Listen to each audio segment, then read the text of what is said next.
Thank you very much, Mr Speaker. I thank the Prime Minister for his moving words and second the motion. And it's a great honour to be here in this chamber to appreciate the opportunity to reiterate and build upon my remarks at yesterday's solemn National Memorial Service. On the death of Her Majesty Queen Elizabeth II, I said never in modern history has there been a more dignified monarch, a more dutiful leader or a more decent human. The past 15 days of tears and tributes from around the world are testimony to the truth of that sentiment. We've been moved by the flowers laid, the wreaths placed, notes left, speeches delivered, condolences penned, candles lit, prayers said, salutes fired and silences held. No more so than by the poignant final farewell, Her Majesty's state funeral. If grief is the price we pay for love, then the outpouring of global grief for our dearly departed sovereign speaks to just how much she was loved. Queen Elizabeth's rule was extraordinary, the like of which we will never see again. A reign spanning 70 years with tens of thousands of public engagements. It's a legacy the little Lilibet could not have imagined. The sweet and shy child who loved horses, adored corgis, and liked to keep things tidy with the dustpan and brush, wanted to be a lady living in the country. But a king's abdication and her father's reluctant accession in 1936 brought an end to the idyllic family life spent at 145 Piccadilly in London and the Royal Lodge in Windsor. 10-year-old Elizabeth, heir to the throne, was appalled to hear that she would be moving into Buckingham Palace forever. Fate thrust a life of duty upon Elizabeth, but to duty Elizabeth would dedicate her life.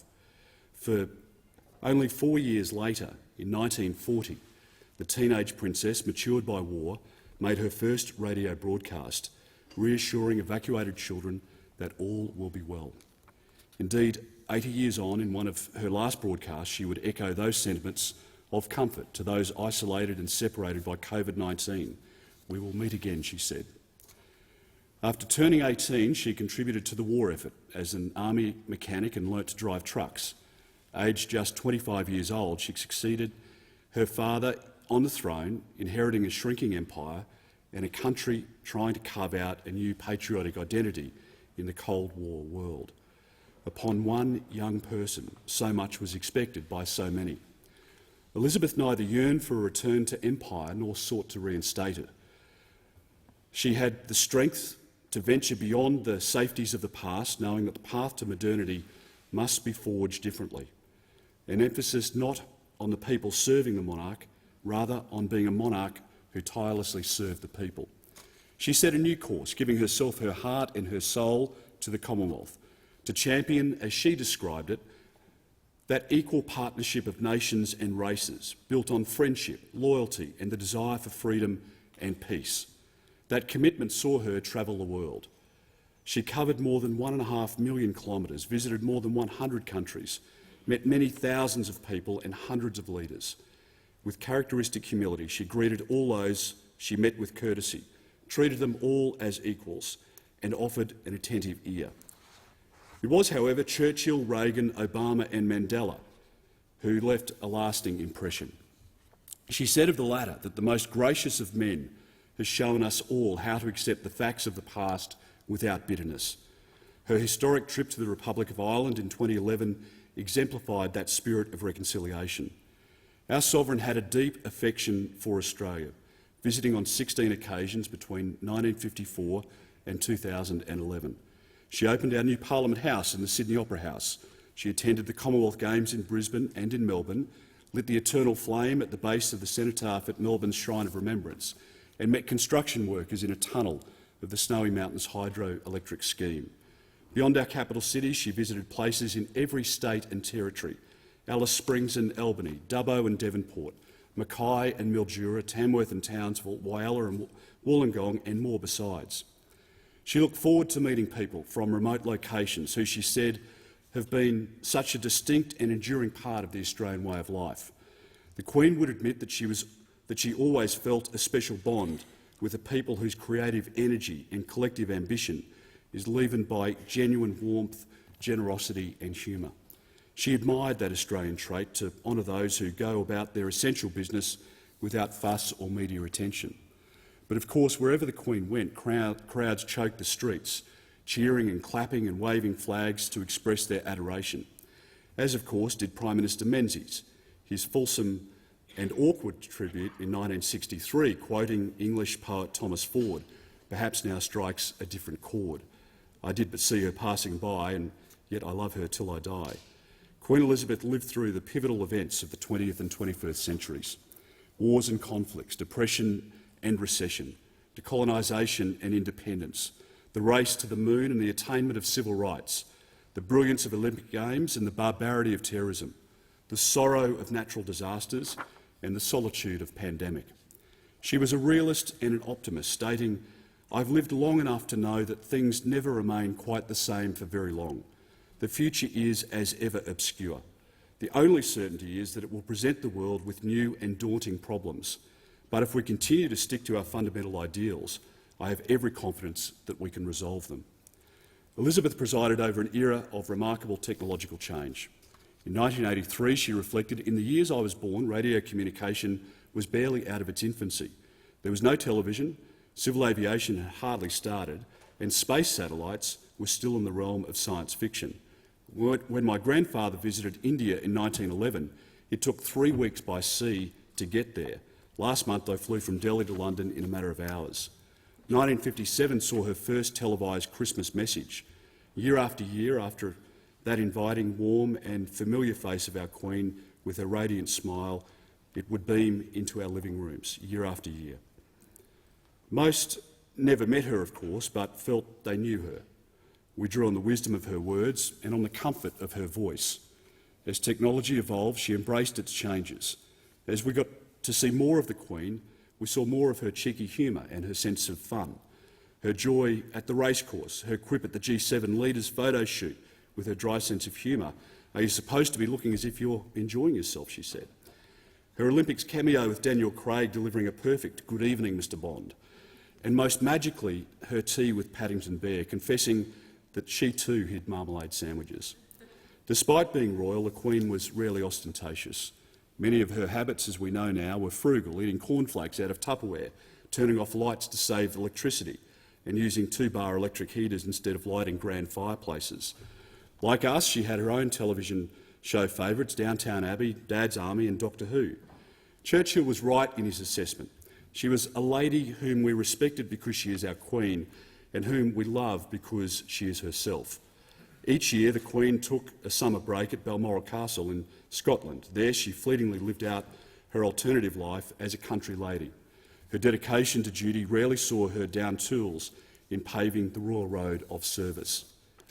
Indeed, her service was grounded in regimented routine. Each day she would receive the red box, judiciously going through its contents of briefing papers and legislation. A diary full of official meetings, engagements or visits would follow. The Queen found joy in reading and responding to correspondence from the public, saying, "Every day hundreds of letters come to my desk, and I make a point of reading as many of them as I possibly can. I value all those letters for keeping me in touch with your views and opinions." And just as people from all walks of life were inspired by the Queen, so too was she inspired by them. She said, "We hear much of public life, the hurly-burly of Parliament, the media, big business, city life, but for most people, their contribution at whatever age is made quietly through their local communities. To most of them, service is its own reward. There are all sorts of elements to a free society, but I believe that among the most important is the willingness of ordinary men and women to play a part in their life of their community, rather than confining themselves to their own narrow interests. Above all else, what made Her Majesty Queen Elizabeth II tick was the importance she placed on family, on faith, on democratic institutions and on values. Those constants were permeated throughout her reign, which was characterised, of course, by great change. The Queen saw the family as the focal point of her and our existence, the core of a thriving community. In her duty to country and Commonwealth, Elizabeth did not neglect her responsibilities as a daughter, as a sister, as a wife, a mother, a grandmother or a great-grandmother. Yes, her own life, of course, was not without family controversies and tragedies. Her annus horribilis in 1992, Princess Diana's death in 1997 and the losses of her mother and sister in 2002. But for a Queen admired for her almost transcendent qualities, those events would reinforce just how human she was. The Queen suffered her greatest loss in 2021, the death of her beloved husband, the Duke of Edinburgh, Prince Philip. Gone was her strength and stay of all those years, the man she so admired for his irrepressible sense of service, intellectual curiosity and capacity to squeeze fun out of any situation. In her last Christmas message, the Queen spoke about the joy of family, of death and birth. Her dedication to duty and family was linked with devotion to her God. For Elizabeth, the teachings of Christ and her personal accountability before God provided a framework in which she tried to lead her life. She said, at the centre of our lives must be the message of caring for others, the message at the heart of Christianity and of all the great religions.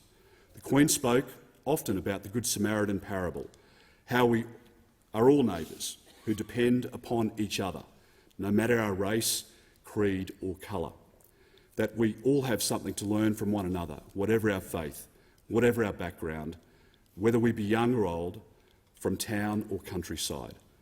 Throughout her reign, the Queen recognised that parliamentary democracy was a compelling ideal but a fragile institution. She valued the lessons of history, counselling us to have the good sense to learn from the experience of those who have gone before us. As the beneficiaries of a remarkable inheritance, she encouraged us to hold on to all the good that has been handed down to us in trust. We remember her profound words of 1957. Trouble is caused by unthinking people who carelessly throw away ageless ideals as if they were old and outworn machinery.